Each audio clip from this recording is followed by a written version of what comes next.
اسلامیات 11ویں اور 12ویں جماعت کے لیے نئے نصاب کے مطابق آزمائشی اشاعت۔ آج ہم اس میں بلند خوانی کریں گے باب اول بے منتخب آیات ترجمہ و تشریح، سورۃ البقرہ کا تعارف۔ بسم اللہ الرحمن الرحیم۔ ربی یسر ولا تعسر وربی تامم بالخیر۔ منتخب آیات ترجمہ اور تشریح، سورہ بقرہ آیت نمبر 1 تا 39 تک اور سورہ انفال مکمل۔ حاصلات تعلم۔ قرآن مجید و سنت کی روشنی میں قرآن مجید کے منتخب آیات سورہ بقرہ کی آیت 1 تا 39 اور سورۃ انفال مکمل ترجمہ یاد کر سکیں، قرآن مجید کے منتخب آیات کا مطلب سمجھ سکیں، قرآن مجید کے منتخب آیات میں بتائے گئے مسائل سمجھ کر اپنی عملی زندگی سنوار سکیں۔ سورہ بقرہ کا تعارف۔ لفظ بقرہ کے معنی گائے یا بیل ہیں۔ اس سورہ میں بنی اسرائیل کا قصہ بیان کیا گیا ہے جس میں ایک شخص کو قتل کیا گیا تھا اور قاتل کا سراغ نہیں مل سکا۔ جب وارثوں نے حضرت موسیٰ علیہ السلام کو قاتل کا پتہ لگانے کی درخواست کی تو انہوں نے اللہ تعالیٰ سے دعا مانگی اور انہیں حکم دیا گیا کہ وہ اپنی قوم سے کہیں کہ ایک گائے کو ذبح کرو اور اس کا گوشت مردہ شخص کو لگاؤ، زندہ ہو کر اپنا قاتل بتائے گا۔ اس سورت کو گائے کے قصے کی وجہ سے بقرہ کا نام دیا گیا ہے۔ سورہ بقرہ قرآن مجید کی سب سے بڑی سورت ہے جو ہجرت کے بعد نازل ہوئی۔ اس میں 286 آیات اور 40 رکوع ہیں۔ اس سورہ میں مومنین کی تعریفیں اور کفار کی سازشیں بیان کی گئی ہیں اور منافقین کے مکر و فریب کو واضح کیا گیا ہے۔ نیز توحید، رسالت، آخرت، عبادات کے ساتھ ساتھ اخلاق کی اصلاح، معاملات کی بہتری اور بہت سے مسائل بیان کیے گئے ہیں۔ اس صورت میں حضرت آدم، ابراہیم، حضرت اسماعیل، حضرت موسیٰ علیہ السلام کے بعض واقعات پر بھی روشنی ڈالی گئی ہے۔ اس صورت کی فضیلت میں سیدنا رسول اللہ صلی اللہ علیہ وسلم اور صحابہ نے فرمایا، اپنے گھروں کو قبرستان نہ بناؤ۔ جس گھر میں سورہ بقرہ کی تلاوت کی جاتی ہے شیطان وہاں سے بھاگ جاتا ہے۔ صحیح مسلم حدیث نمبر 780۔ نمبر 1 سورہ بقرہ، رکوع نمبر 1، آیت نمبر 1 تا 7۔ اعوذ باللہ من الشیطان الرجیم۔ ترجمہ، اللہ کی پناہ مانگتا ہوں شیطان مردود سے۔ بسم اللہ الرحمن الرحیم۔ ترجمہ، شروع اللہ کے نام سے جو بڑا مہربان نہایت رحم والا ہے۔ اعوذ باللہ من الشیطان الرجیم۔ بسم اللہ الرحمن الرحیم۔ الف لام میم۔ ذالک الکتاب لا ریب فیہ ھدی للمتقین۔ ترجمہ، الف لام میم، یہ کتاب یعنی قرآن مجید، اس میں کچھ شک نہیں کہ اللہ کا کلام ہے، پرہیزگاروں کے لیے رہنما ہے۔ تشریح۔ ان آیات میں قرآن مجید اللہ کی کتاب ہونے کی صداقت کو بیان کیا گیا ہے۔ الف لام میم کے حروف کو حروف مقطعات کہا جاتا ہے اور ان کا مفہوم حضور اکرم صلی اللہ علیہ وآلہ وصحبہ وسلم نے بیان نہیں فرمایا۔ قرآن مجید کی 2 خصوصیات بیان کی گئی ہیں۔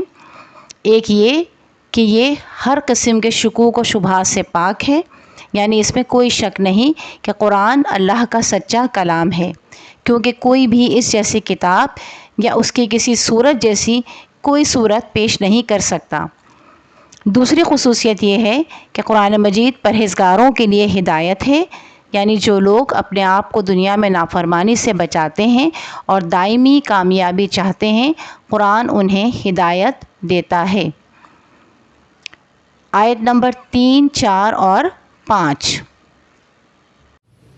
الذين يؤمنون بالغيب ويقيمون الصلاة ومما رزقناهم ينفقون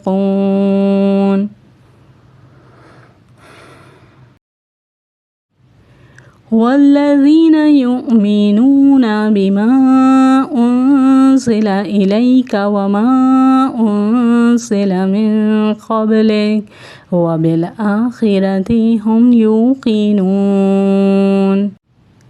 أولئك على هدى من ربهم وأولئك هم المفلحون. ترجمہ: جو غیب پر ایمان لاتے اور نماز قائم کرتے ہیں اور جو کچھ ہم نے ان کو عطا کیا ہے اس میں سے خرچ کرتے ہیں، اور جو کتاب پیغمبر تم پر نازل ہوئی اور جو کتابیں تم سے پہلے پیغمبروں پر نازل ہوئیں سب پر ایمان لاتے اور آخرت کا یقین رکھتے ہیں، یہی لوگ اپنے پروردگار کی طرف سے آئی ہوئی ہدایت پر ہیں اور یہی لوگ کامیاب ہیں۔ تشریح: ان آیت میں متقی لوگوں کی 5 صفات اور ان پر عمل کرنے کی صورت میں کامیابی کی ضمانت دی گئی ہے۔ وہ 5 صفات درج ذیل ہیں۔ نمبر 1، ایمان بالغیب۔ پرہیزگار اور نیک لوگ بغیر دلیل اور مشاہدے کے سیدنا رسول اللہ صلی اللہ علیہ وآلہ وصحبہ وسلم کی ہر بات پر یقین رکھتے ہیں۔ نمبر 2، نماز قائم کرنا، نماز پورے اہتمام سے مستقل طور پر ادا کرتے ہیں۔ نمبر 3، انفاق فی سبیل اللہ، اللہ تعالیٰ کا دیا ہوا اللہ تعالیٰ کی راہ میں خرچ کرتے ہیں۔ نمبر 4، آسمانی تعلیم پر ایمان، قرآن مجید، پچھلے صحیفے اور الہامی کتابوں کو برحق اور اللہ تعالیٰ کا کلام مانتے ہیں۔ نمبر 5، آخرت پر ایمان، وہ یہ بھی مانتے ہیں کہ یہ دنیا عارضی اور فانی ہے، ایک دن قبر، تقدیر اور حساب کا سامنا کرنا ہے، پھر جنت یا جہنم کا فیصلہ ہوگا۔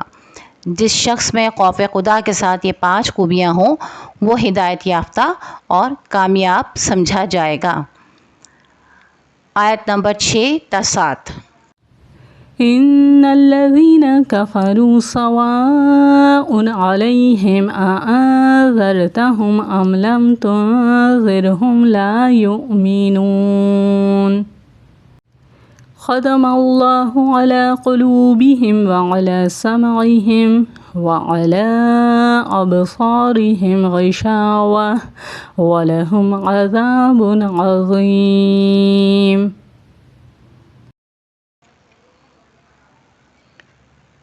ترجمہ: جو لوگ کافر ہیں انہیں تم نصیحت کرو یا نہ کرو ان کے لیے برابر ہے، وہ ایمان نہیں لائیں گے۔ آیت نمبر 7۔ اللہ نے ان کے دلوں پر اور کانوں پر مہر لگا رکھی ہے اور ان کی آنکھوں پر پردہ پڑا ہوا ہے اور ان کے لیے بڑا عذاب تیار ہے۔ تشریح: ان دونوں آیات میں کفار کے بارے میں کچھ باتیں اور ان کے برے انجام کو بیان کیا گیا ہے۔ کفر کا مطلب ہے انکار۔ شریعت کی ضروری باتوں کی نافرمانی یا توہین کو کفر کہتے ہیں۔ یہاں سیدنا رسول اللہ صلی اللہ علیہ وآلہ وصحبہ وسلم نے ایسے کافروں کے بارے میں آگاہ کیا ہے جو اپنی سخت گیری، ہٹ دھرمی اور دین سے دشمنی میں مجنون ہو گئے تھے۔ انہیں بتایا گیا کہ ایسی کرتوتوں کی وجہ سے اللہ تعالیٰ نے کافروں کے دلوں اور کانوں پر مہر لگا دی ہے اور ان کی آنکھوں پر پردہ ڈال دیا ہے۔ اب وہ ہدایت کے نہیں بلکہ آخرت میں دردناک عذاب کے مستحق ہیں۔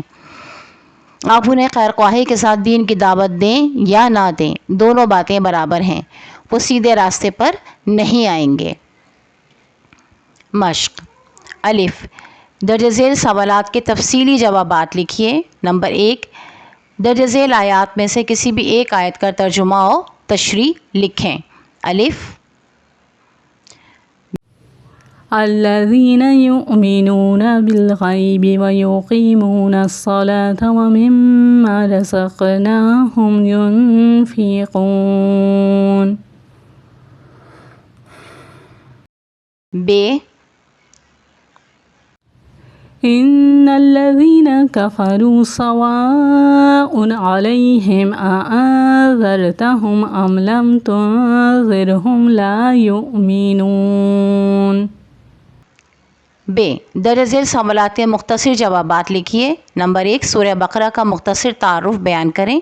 نمبر 2 حروف مقطعات کیا ہیں؟ نمبر 3 قرآن مجید کن لوگوں کے لیے ہدایت ہے؟ جیم درست جواب کے سامنے صحیح کا نشان لگائیے۔ نمبر 1 بقرہ لفظ کے معنی ہیں الف بھینس، بے بکری، جیم بھیڑ، دال گائیں۔ نمبر 2 سورہ بقرہ کی آیت نمبر 2 کے مطابق قرآن مجید پرہیزگاروں کے لیے ہے الف رحمت، بے برکت، جیم شفاعت، دال ہدایت۔ نمبر 3 ان لوگوں کے کانوں اور دلوں پر مہر اور آنکھوں پر پردہ ہے الف گناہگار، بے کافر، جیم منافقین، دال مشرکین۔ ہدایات برائے اساتذہ اکرام۔ تخفے کا مفہوم اور اہمیت سمجھائیے۔